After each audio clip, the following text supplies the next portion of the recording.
오늘 가치의 속성을 우리가 살펴보는데, 가치의 속성이라는 것은 기독교적인 가치가 특별히 가지고 있는 속성을 말하는 것이다. 이런 가치의 속성은 수단으로서의 가치의 속성과 목적으로서의 가치의 속성이 서로 다르다. 그래서 수단으로서의 가치의 속성은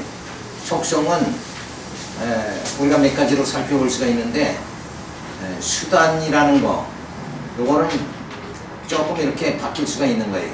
변동될 수가 있다.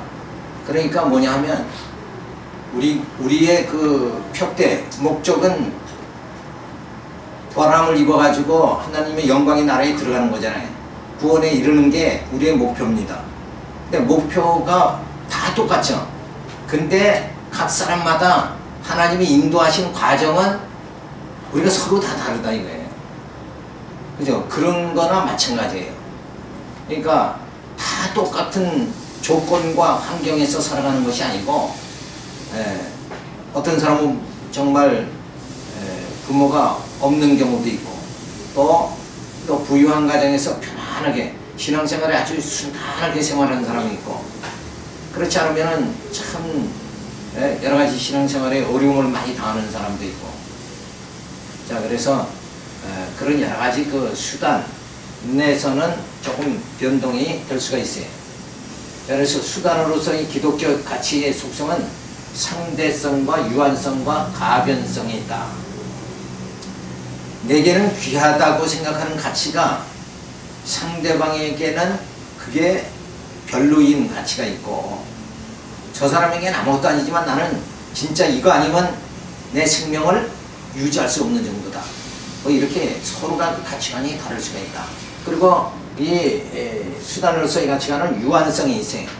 그래서 인간이 뭐 아주 귀하다고 생각하지만 사실은 이 땅에서 다 가치가 끝나는 거죠.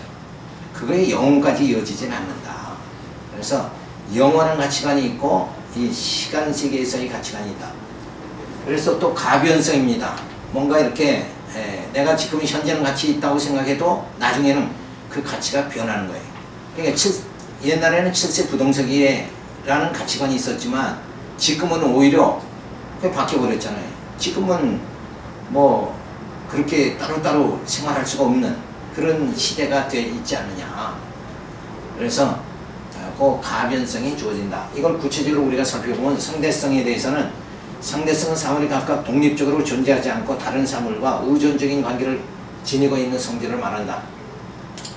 다른 사물의 가치와 관계에서 평가되는 상대성을 가지고 있는 것이니 상대적 가치의 성질을 가지고 있다.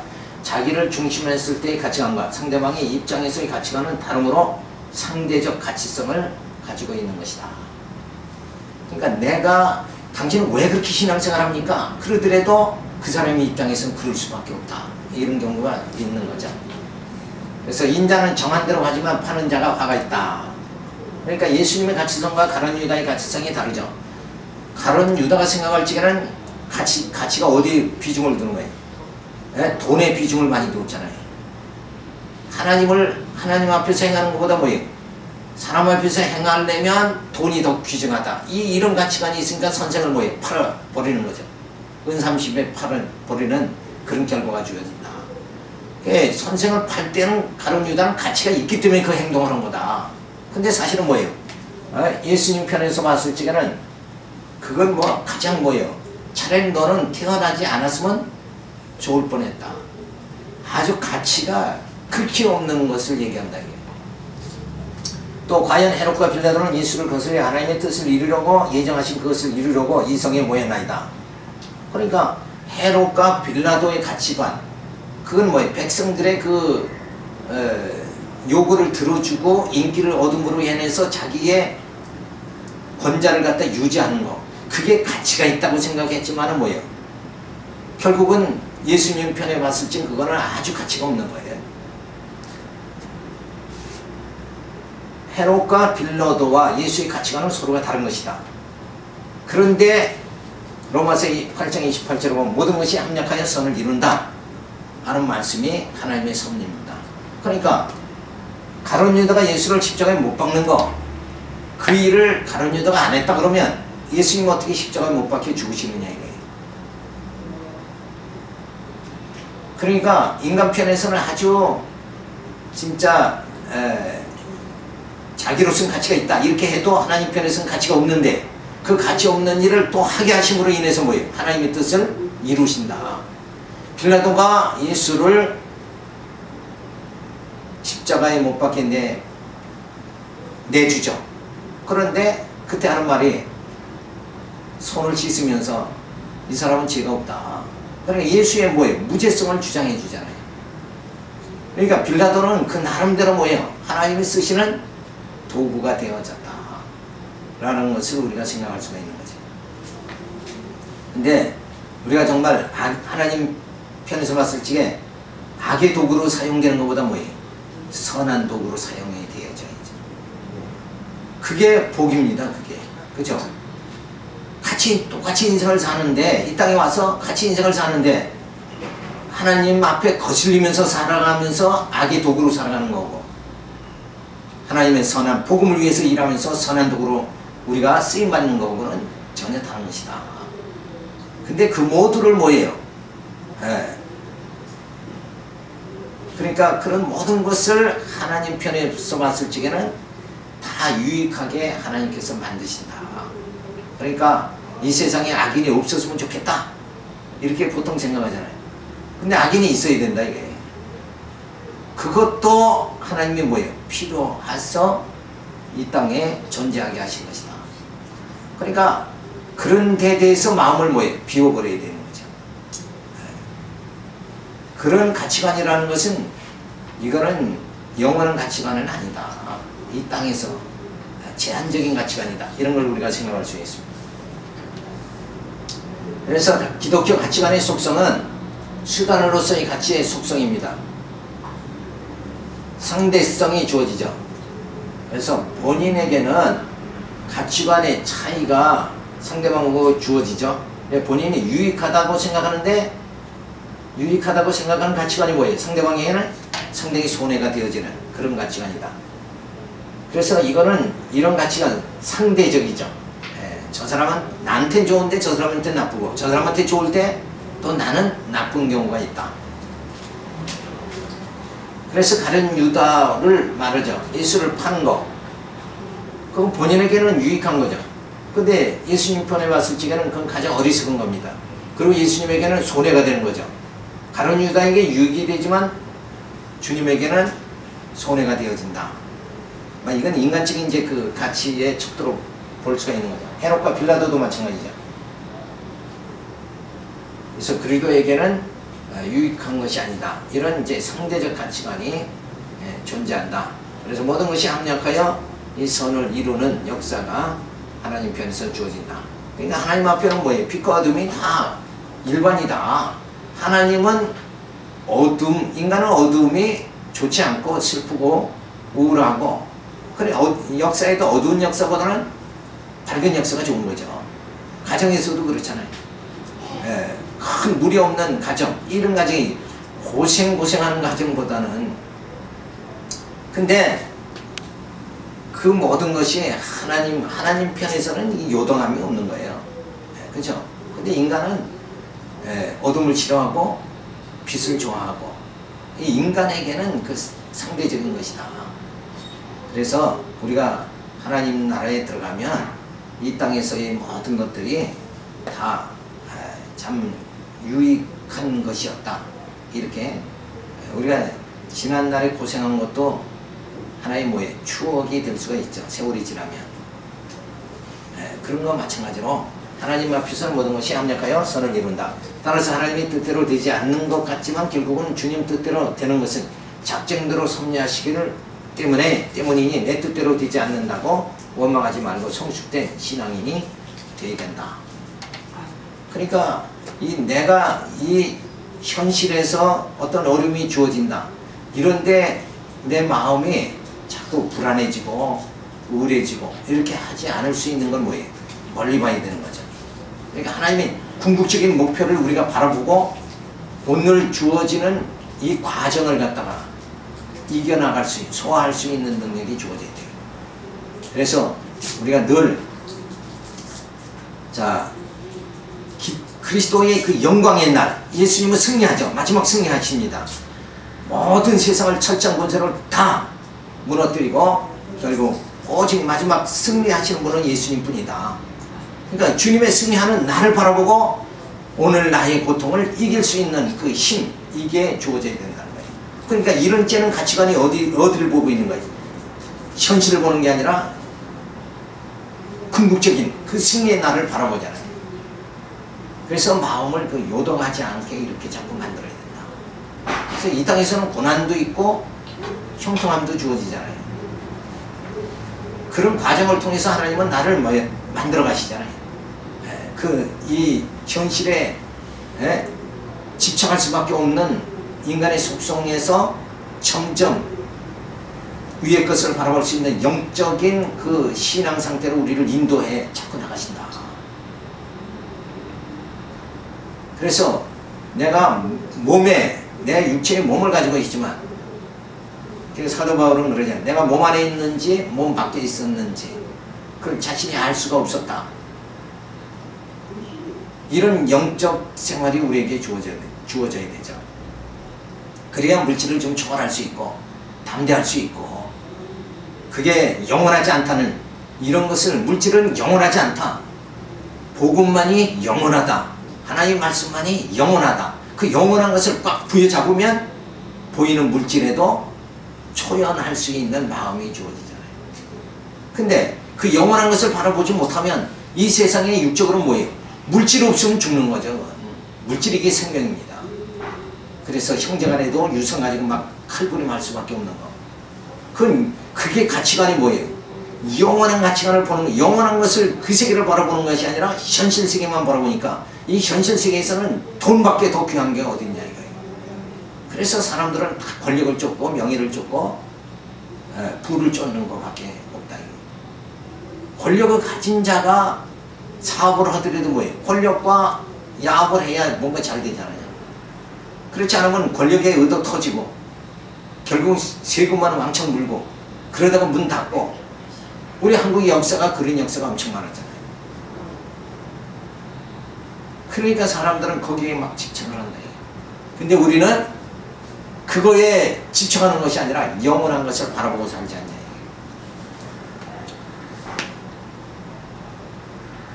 또 두 번째로는 유한성이 있습니다. 유한성은 사물이 존재함에 있어서 그 한도나 한계를 포함하고 있는 성질을 말한다. 따라서 수단으로서의 기독교적인 가치는 그 한도나 한계가 있는 유한성 특성을 가지고 있다. 그래서 수단으로서의 가치는 그 분량이나 기간에 있어서 한도와 한계가 있기 마련이다. 만사와 만물이 하나님의 섭리 가운데 유한성을 가지고 있는 것이니 인간의 이성의 기준하에 무한성이 있다고 착각하여 하며 어리석은 삶을 살지 말아야 된다. 이러한 섭리를 깨달으면 하나님만 전폭적으로 의지하게 되어지죠. 그래서 인본주의 가치관은 유한한 것이고 신본주의 가치관은 영원한 것이다. 그래서 말씀만이 영원한, 하나님의 약속만이 영원한 거지 이 땅의 모든 것은 뭐예요? 다 이건 영원한 것이 아니다. 그래서 결국은 이 땅의 모든 되어지는 일들은 다 유한, 하나님이 정한 때가 되면 모든 것이 뭐예요? 다 끝나버리고 마는 것이다. 내 인생의 삶도 다 끝나버리는 거죠. 그래서 그런 그 유한성을 성경에선 사람이 앉으면 설 때가 있고 태어날 때가 있으면 죽을 때가 있는 것이다. 그래서 초상집에 가면 지혜가 얻어진다 라는 말은 뭐예요?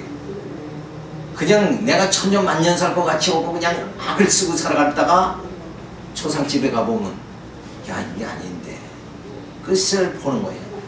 어렴풋이 인생의 그 끝을 초상집에 가서 보는 거잖아요. 그때 가서야 근데 초상집에 갔다 와도 뭐 변함없이 그냥 그렇게 사는 사람들도 있잖아요. 근데 이 땅에 그렇게 하나님 그러한 모든 사건들을 사람이 태어나고 죽고 이렇게 하나님이 이 땅의 섭리를 그렇게 이끌어 나가시는 이유가 뭔가?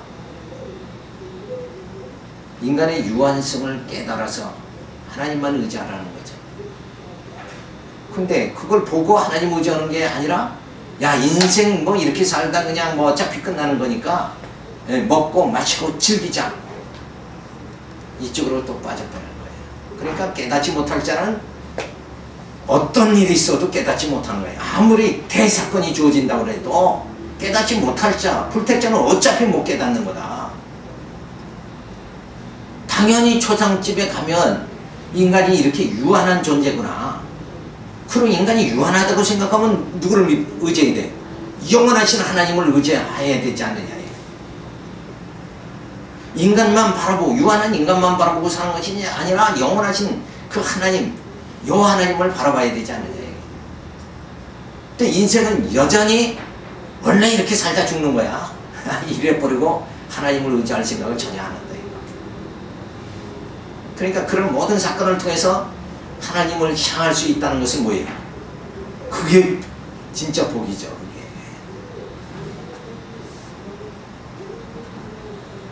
천하 범사가 기한이 있고 목적이 이룰 때가 있음을 전도서는 그래서 말해줍니다.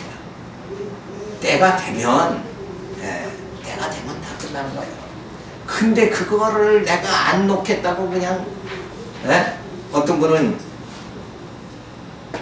평생을 술 먹고 방탕하고 살다가 아내를 때리고 그러고 살다가 자식도 챙기지 않고 살다가 마지막에 죽을 때가 가서는 등기문서 그걸 붙잡고 숨 넘어가기 전에 그걸 뭐하러 붙잡고 애를 쓰냔 말이야. 그거 안 논다고 여지껏 인생 삶이 세상을 그렇게 허탄하게 살아갔는데도 불구하고 인생의 어리석음이 그거죠. 마지막엔 그 등기문서 그거 붙잡으면 뭘 할 거예요? 그거 가지고 가나? 그걸 알았다 그러면 그 인생이 유한한 거 그 마지막 순간에 그걸 부여잡고 이렇게 할 정도면 진즉 좀 깨달아가지고 가정이 귀한 줄 알고 자녀들에게 눈물 흘리지 말고 자녀들 교육에 더 좀 힘쓰고 그러고 살면 그게 얼마나 더 그러니까 인간의 유한성을 미리 깨닫는 게 뭐예요? 그게 지혜죠. 솔로몬의 지혜. 근데 사람들은 다 그래요. 내가 지금 건강하면 이게 천년 만년 살 것 같이 생각한다. 100년도 못 살면서 1000년 살 것 같이 생각하고 살아가는 게 인생의 모습 아니냐. 어젯밤에 자고 오늘 아침에 일어나니까 또 해가 뜨고 이게 계속 반복되죠. 그러니까 의례 반복되는 걸로 안다는 거예요. 이게 어리석은 거죠. 그래서 미리 준비할 수 있는 거. 미리 준비하는 게 지혜 아니에요. 그러니까 내가 이 나이쯤 되면 내가 이렇게 해야 되는 거. 더 늙으면 내가 또 이렇게 하고. 그래서 노년에 어떻게든지 자식에게 침이 안 되는 생활을 해야 되겠다. 이런 마음의 준비도 좀 할 수 있게 뭐 어디 몸이 아프면 그냥 자녀들 죄 그냥 동원하고 막 괴롭히고 그건 늙으면 몸이 아픈 게 당연한 거예요. 그걸 스스로 어차피 고통은 사람에게 다 주어지는 거 아니에요. 자기에게 주어진 고통을 자녀들이나 옆에게 자꾸 이렇게 전가시키면 안 되죠. 그래서 진짜 뭔가 이 멋있게 죽음도 뭐예요? 멋있게 육신의 옷을 벗는 것도 좀 멋있게 벗어야 되지 않겠냐. 그런 게 그렇게 되려면 뭐예요? 말씀에 이런 훈련이 돼야 돼요. 인생은 유한하다. 가치성의 유한성을 깨달아요. 어차피 이건 헌옷은 벗어야 되는 거 아니에요. 근데 우리가 소망 있는 건 뭐예요? 헌옷을 벗고 새 옷을 입게 해주시니까 얼마나 감사하냐 이거예요. 그래서 새 옷을 입고 정말 주님 맞이할 그때를 내 속사람인 점점 그 영원한 세계를 바라보고 말씀으로 새로워지고 그 세상 것은 이제 다 훌을 좀 벗어버리고 그래서 뭔가 인계할 때 되면 인계를 싹 깔끔하게 해줘야 돼요. 그건 비련 갖지 말고 그런 거 보면 참 안타까운 거예요. 보이는 것은 잠깐이요 보이지 않는 것은 영원하다. 첫 것은 낡아지게 하신 것이니 없어져 가는 것이다. 처음 하늘과 처음 땅이 없어진다. 이거는 당연한 거단 말이에요. 그러니까 이런 것을 이런 말씀을 우리가 부여잡고 깨닫고 살아가면 어차피 첫 것은 낡아지는 거 아니에요. 하나님은 내게 육신의 몸을 주셨지만 이건 낡아지는 것이고 내 속에 그리스도 영 예수 안에서 새로운 피조물이 됐죠. 내 영은 뭐야? 날로 새로워진다. 근데 우리는 이 없어질 걸 자꾸 부여잡는단 말이에요. 그게 아니라 영원한 것을 부여잡아야 돼. 내 속사람을 부여잡고 하나님이 나를 내 영을 붙잡아 주시고 하나님이 영원히 함께 해주신다. 이 소망을 부여잡고 우리가 살아갈 수 있는 그런 모습이 되어져야 되죠. 그래서 보이는 것은 잠깐이다. 보이는 거 의지하지 말라는 거죠. 보이는 건 잠깐인데 왜 보이는 거 의지하냐 이게. 근데 이런 말씀을 봐도 이걸 정확하게 깨닫지 못하잖아요. 그죠? 여기 오신 분들은 목사님들은 다 깨달았지만 그렇지 못한 분들이 많다 이거예요. 보이는 게 잠깐이라고 그랬는데 왜 세상이 그렇게 마음을 두고 얽매여서 사느냐 이거예요. 날 그냥 벗어야 돼요. 벗어버려야 돼요. 네, 나를 벗어버리면 누가 나를 멸시하고 우습게 봐도 나를 자신을 벗어버렸으니까 그게 내게 상처가 안 된다는 거예요. 근데 이것을 귀중하게 생각하니까 겉사람을 귀중하게 생각하니까 너는 뭐냐? 넌 왜 뭐 잘나서 나를 멸시하느냐? 이렇게 돼버리고 마는 거잖아요.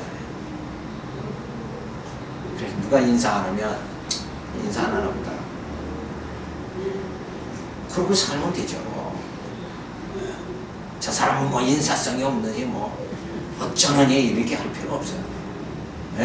존경해주면 존경받고 안 해주면 그냥 많은 거고. 왜 그래요? 이 인생은 유한성이 주어지니까 어차피 지금 세월은 흘러가잖아요. 흘러가면은 요때 되면 끝나는 거잖아요. 그러니까 멸시를 받아도 끝나고 안 받아도 어차피 끝나는 거 아니에요. 그것이 마음을 뺏길 이유가 하나도 뭐가 있느냐. 그리고 늘 우리는 그러면 이제 허무주의 빠지기 쉽잖아요. 근데 허무주의는 아니죠.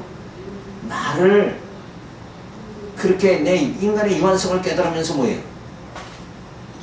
영원하신 하나님 의지하는 거잖아요. 그러니까 나는 이 세상에서 뭐예요? 사도벌 같이 멸시와 천대를 받아도 내 안에 주님은 늘 영광 받으시도록. 그래서 나를 유한하게 그렇게 생각하는 반면에 뭐예요? 그 대신 나는 이 땅에서 멸시 천대받아도 주님은 영광 받으시는 그런 내 삶을 모든 영광을 주께 돌리는 그런 삶을 우리가 살아가야 된다. 그래서 칼빈은 종교개혁하면서 오직 믿음, 오직 영광 이걸 부르짖은 거예요. 대단하잖아요. 근데 그 칼빈의 그 사상 이런 것들이 사도 바울의 사상 이것이 오늘날에는 그걸 기억해주는 사람들이 점점 적어진다는 거죠. 그 신앙보다 못한 신앙이 자꾸 되면 어떻게 해요? 신앙은 점점 전진하고 발전해야 되는데 점점 더 고상해져야 되잖아요. 근데 세상은 뭐예요? 점점 자기만 살아가는 거예요. 자꾸 이렇게 세속적으로 빠져버린다. 자, 그렇기 때문에 또 사명자가 필요한 거죠. 진리의 등불을 밝혀줄 자가 필요한 거다. 그렇지 않고 세상이 다 정말 하나님께 영광만 돌리고 정말 영적으로 그렇게 성숙해진다 그러면 뭐 우리가 할 일이 없잖아요. 그런 면에서 또 감사하면서 또 살아야죠. 그래서 기독교 가치관의 속성은 수단으로서 가치의 속성은 두 번째로 유한성이 있다.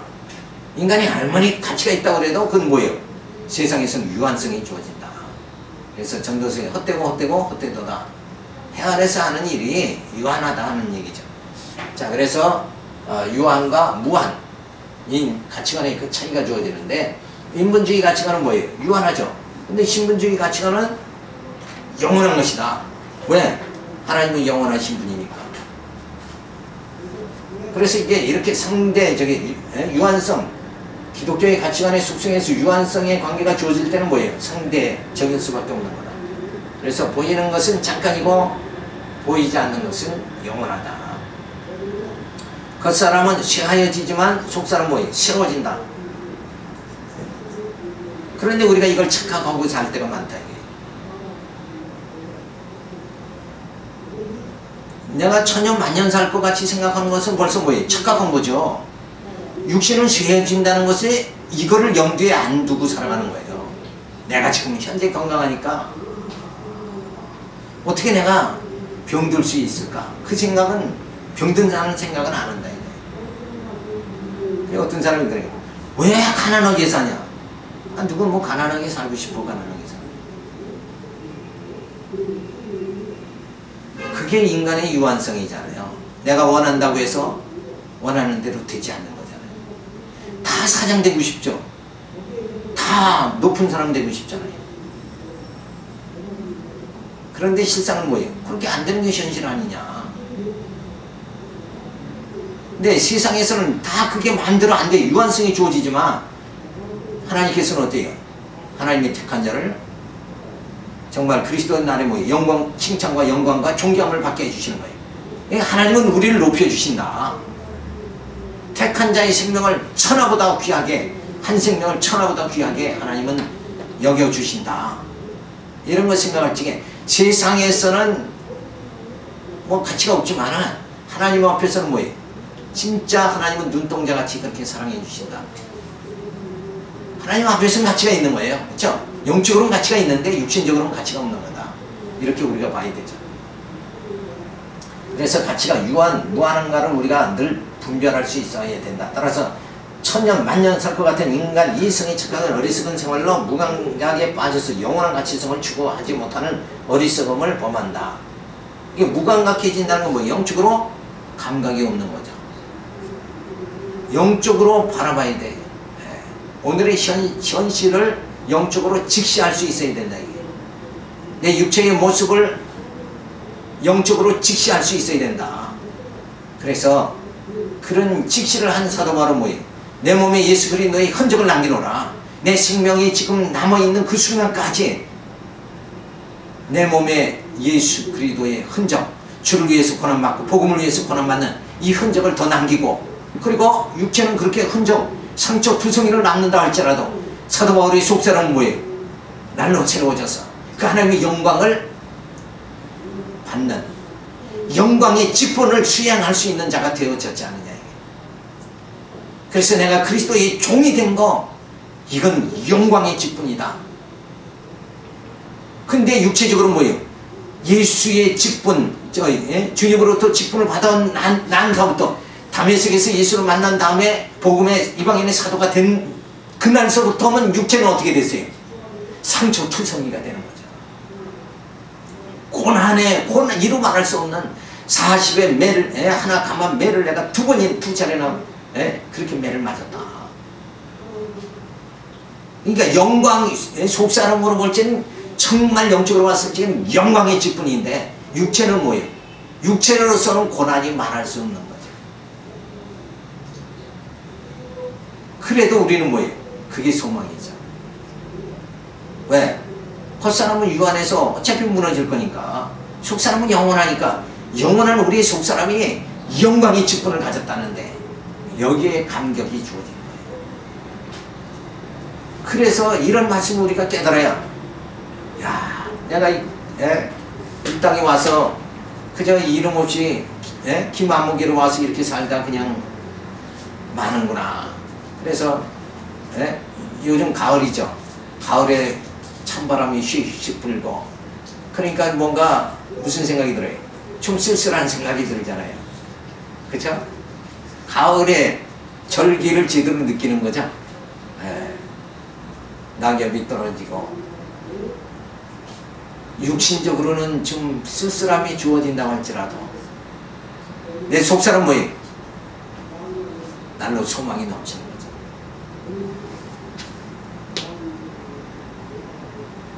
그리고 세 번째, 가변성이 주어집니다. 존재하는 사물의 일정한 조건 아래서 질량이나 성격이 변할 수 있는 성질을 말한다. 따라서 수단으로서의 기독교적 가치는 질량이나 성격이 변하는 특성을 가지고 있는 것이다. 그래서 수단으로서의 가치는 그 농도나 분량에 있어서 변동이 있기 마련이다. 그래서 속사람이 참 말씀을 의지하면서 그 영원한 세계를 바라보면서 성숙해, 호상하다. 그렇게 내 심령에 영적 성숙함이 주어져서 그 세계를 바라보면서 감사와 찬양을 하나님 앞에 돌릴 수 있는 그런 모습이 되어졌다. 그러면 분명히 달라지는 거죠. 그래서 세상이 아무리 변한다고 할지라도 그 하나님의 영원한 말씀을 부여잡고 소망을 가지고 살아갈 수 있는 우리에게 그런 성령의 능력이 주어집니다. 기독교적 가치는 하나님의 섭리에 따라 가변성이 주어지는 것이다. 즉 본능에 따라 노예의 의지로 움직여지는 것이 아니라 성령의 인도하심으로 성령의 소욕으로 움직여지는 가변성을 말하는 것이다. 우리는 이런 것을 말씀의 운동력이라고 한다. 그러니까 내가 육신에 사로잡히면 육체 본능으로 그냥 살아가잖아요. 그죠? 먹고 싶을 때 먹고 등 따시고 배부르면 좋다. 그러고 살아가는 게 인간의 모습인데 이제 성령이 나를 사로잡으시면 어때? 그거 가지고는 만족할 수가 없는 거죠. 이 인생이 어떻게 먹고 마시는 걸로 만족할 수가 있느냐 이게. 그래서 예수님도 그런 시험 당하셨죠. 이 돌로 떡덩이가 되게 해라. 육체는 떡으로 살지만 우리의 심령은 뭐예요? 하나님 말씀으로 살아요. 말씀의 소망 아니면 어떻게 사느냐 이게. 왜? 이 땅은 다 유한성이 주어지고 가변성이 주어진다 이게. 그래서 다 변질돼 버리고 말 것인데 그러다 보면 불안과 초조감에 살 수밖에 없지 않느냐. 그래서 우리가 신앙생활을 한다는 건 뭐예요? 영원한 것을 붙잡는 거죠. 그게 우리 심령의 편안함이 주어지죠.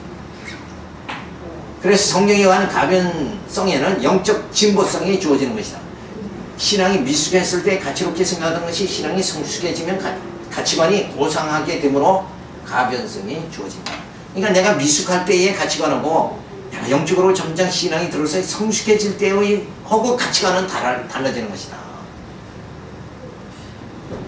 그러니까 내가 미숙했을 때 누가 나를 무시하면은 저 인간 그러면서 열불 나지만 내가 성숙해지면 그 인간은 다 그런 거지.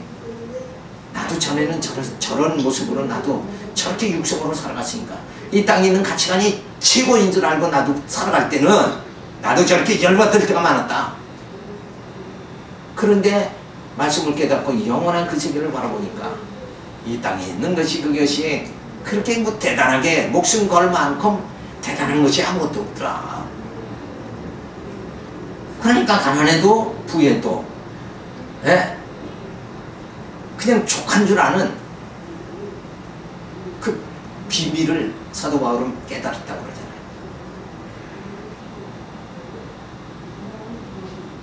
그러면서 정말 하나님이 나를 붙잡아 주신, 하나님이 나를 인도해 주신 성령을 의지하면서 우리가 살아갈 수 있는 그런 힘이 주어지죠. 베드로와 안드레가 그물과 배를 버리고 예수를 따르는 거, 이게 가변성이죠. 베드로와 안드레가 고기를 잡는 그 직업이잖아요. 자기 직업을 버릴 수 있다는 거, 그거는 예수를 만나기 전에는 있을 수가 없죠. 그 직업이 없으면 살 수 없으니까. 근데 예수를 만나고 난 다음에 그 사람을 낚는 고기를 낚는 것이 아니라 사람을 낚는 사람 되게 예수님이 하겠다는 그 말씀에 그게 가치관이 저들이 주어진 게 되어진 거죠. 그리고 장성한 사람이 되어서는 어린아이 일을 버려버립니다. 그리고 전에 유익하던 것을 그리스도를 위해 해로 여기게 되어지는 이런 가치관의 변동이 주어진다. 그래서 내가 신앙이 어리석었을 땐, 미숙했을 때는 뭐예요? 이것이 정말 물질이 더 귀한 줄 알고 주일 성수도 못하잖아요. 그런데 진짜 영원한 것을 우리가 깨달으면 정말 내 심령을 하나님 앞에 드리는 생활을 해야 되겠다는 이런 가치관이 주어지는 거예요. 그래서 기독교 가치관의 속성은, 수단으로서 가치의 속성은 가변성이 주어집니다. 그래서 불변과 가변, 불변은 뭐예요? 변하지 않는 거고, 가변은 변하는 것이다. 그래서 본능적 의지는 뭐예요? 자, 본능적 의지, 인간은 다 본능에 매여서 그렇게 살아간다. 그런데 성령을 받으면 뭐예요? 우리가 성령의 소유로 살아갈 수 있는, 세상 것보다 하늘의 것을 더 귀하게 살아갈 수 있는 그런 변한다. 이 가변성이 우리에게 주어진다. 전에는 내가 육의 사람으로 살아갔지만 이제는 뭐예요? 영의 사람으로 살아갈 수 있는. 전에는 내가 겉사람을 나라고 생각했지만 이제는 뭐예요? 나의 속사람이 진짜 나다. 이러고 정체성을 깨닫게 되어진다. 그래서 상대적이다. 그래서 신앙, 본능적 의지는 뭐예요? 신앙이 없는 이성이고 성령의 소욕은 신앙하는 이성이 주어지게 되어줍니다. 그리고 본능적 의지의 생활은 정욕대로의 삶이고 성령의 말씀을 인도함을 받는 것, 말씀의 운동력에 의해서 살아간다. 그러니까 말씀의 힘으로 우리가 살아가는 거지 육신의 어떤 떡을 먹고 사는 건 아니지 않냐 이거예요. 육체는 물론 건강은 유지되지만 우리의 심령은 그것으로 살아가는 건 아니다. 그래서 말씀의 운동력으로 살아갑니다. 그래서 신앙의 정체가 주어지고 여기서는 뭐예요? 신앙의 진보가 점점 주어진다. 따라서 영적으로 무질서와 무감각이 점점 육체화되어 사형체로 살아갈 때에 그리스도를 보내주시어 성령으로 거듭나게 해주심으로 영적 성장과 진보를 가져오게 하셨다. 그래서 이제는 뭐예요? 내가 옛 사람으로 살아가는 것이 아니라 이제는 새 사람으로 내가 살아간다. 이제는 뭐예요? 나의 모습이 완전히 바뀌어버린 거죠. 그래서 점점 영적으로는 신앙으로 뭐예요? 진보가 주어지게 되어집니다. 자, 이제 중요한 게 뭐냐? 두 번째, 이제 수단으로서의 가치관은 자꾸 이렇게 뭔가 유한성 그리고 가변성 그런 성격이 주어졌지만 목적은 뭐예요? 이건 변하지 않는 겁니다. 목적으로서의 가치관, 사람이 이 땅에 태어나서 어떤 목적을 자기 삶의 어떤 목적을 가지고 살아가느냐, 이게 굉장히 중요하잖아요. 그래서 목적으로서의 기독교적인 가치의 특성은 절대성과 영원성 그리고 거룩성이 있다. 그래서 목회자로서의 가치성, 그러면 뭐예요? 우린 그 영원한 세계를 바라봐야 되잖아요. 육체의 쾌락이 아니라 영적 희락을 맛보면서 살아가는 그 영원한 희락을 맛봐야 된다. 쾌락은 육체가 느끼는 잠시의 즐거움에 불과한 거죠. 육체의 쾌락이 아니라 영원의 영적 뭐예요? 희락을 맛보면서 우리가 살아가야 된다. 그게 갈라디아서 5장 16절에 나오는 성령의 열매죠. 우리가 성령의 열매를 맺으면서 산다 하는 건 이렇게 가치관이 바뀌는 것을 말하는 거예요. 성경 보면 성령의 열매를 맺어야 된다. 성령의 9가지 열매 있죠. 그런데 그건 그냥 줄줄줄 읽다가 그냥 끝나버리면 가치관 변화가 안 되는 거예요. 그걸 음미하고 정말 육체의 쾌락이 아니라 영적 희락을 맛보면서 우리가 살아가야 된다. 그게 내게 영적 기쁨이 없다 그러면 뭐예요? 성령의 열매를 내가 성령의 열매, 희락의 열매를 맺어가지 못하고 살아가는 거죠. 근데 내가 힘들고 가난해도 환경이 정말 열악한 환경이라 할지라도 이 진리를 위해서, 복음을 전하기 위해서 모든 것을 다 감내하면서 심령의 기쁨을 가지고 영적 희락을 맛보면서 살아갈 수 있다 그러면 성령의 열매를 맺으면서 살아가는 것이다. 자, 이런 의미를 우리가 깨달아야 돼요.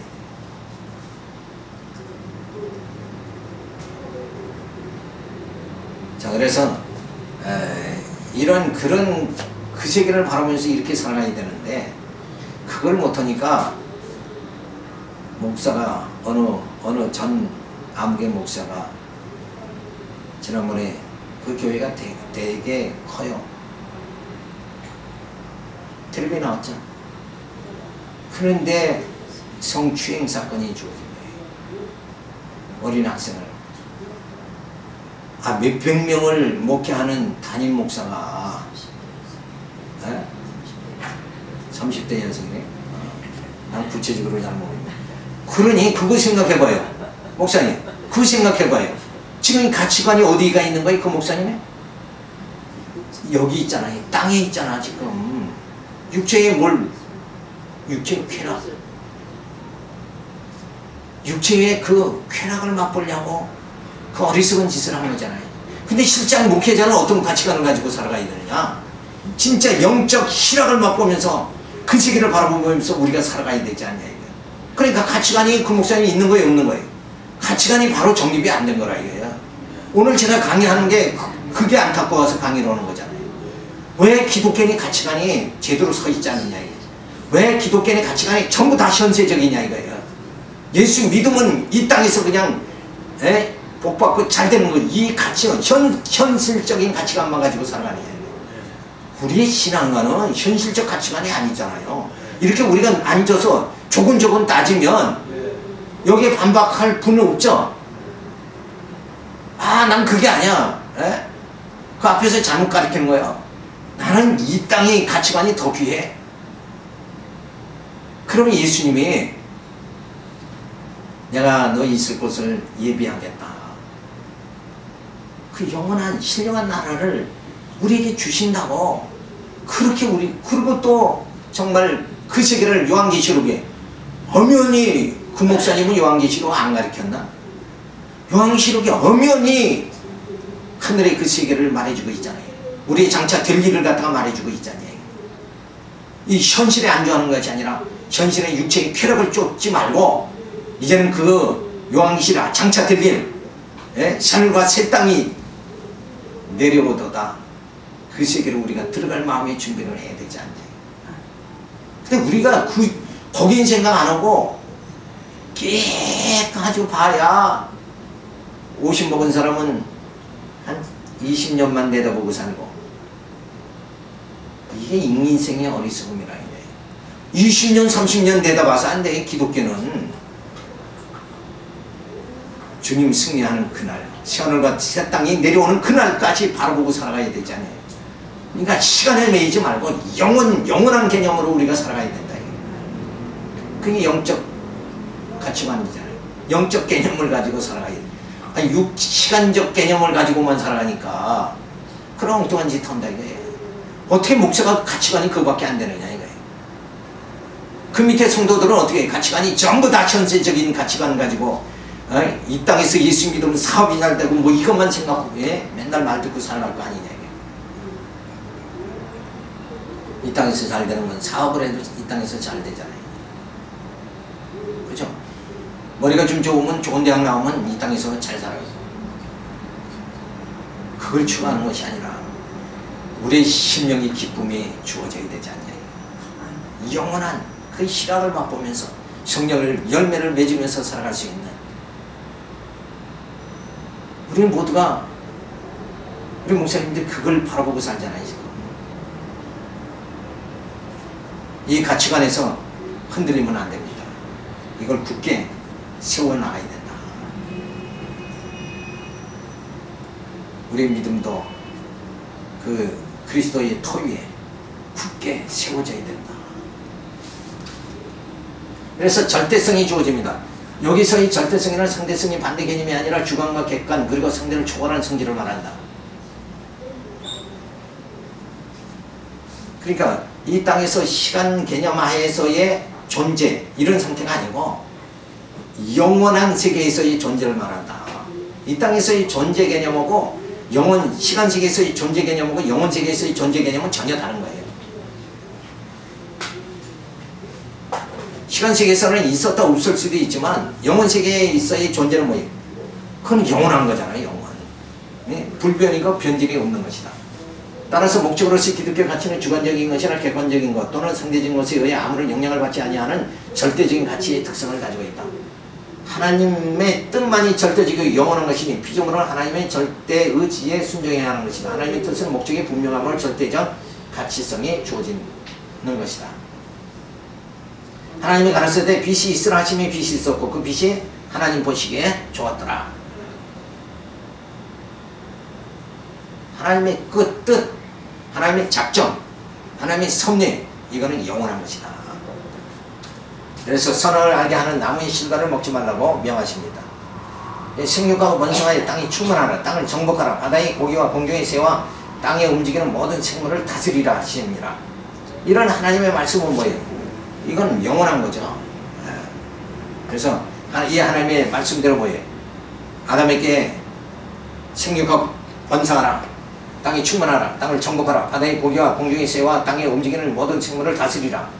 결국 번성, 정복, 통치, 이 3대 축복, 3대 언약을 아담에게 주었지만은 그가 상실하죠. 그 다음에 아브라함을 택해서 이 아브라함의 후손이 뭐예요? 애굽에 들어가서 번성하고 가나안 땅 정복하고 그리고 다윗 왕을 세워서 하나님 통치하시는, 그래서 나라를 세우는 거예요. 결국은 나라 아니에요. 그러니까 지상 나라를 세우게 하심으로 인해서 이제 그 3대 축복이 영원, 이 하나님 말씀은 영원하잖아요. 그러니까 영원히 이루어지는 거예요. 어떻게? 예수 그리스도를 보내가지고 교회를 세워가지고 하나님 백성이 번성하게 하고, 그리고 말씀으로 양육받고, 그리고 천국을 정복하죠.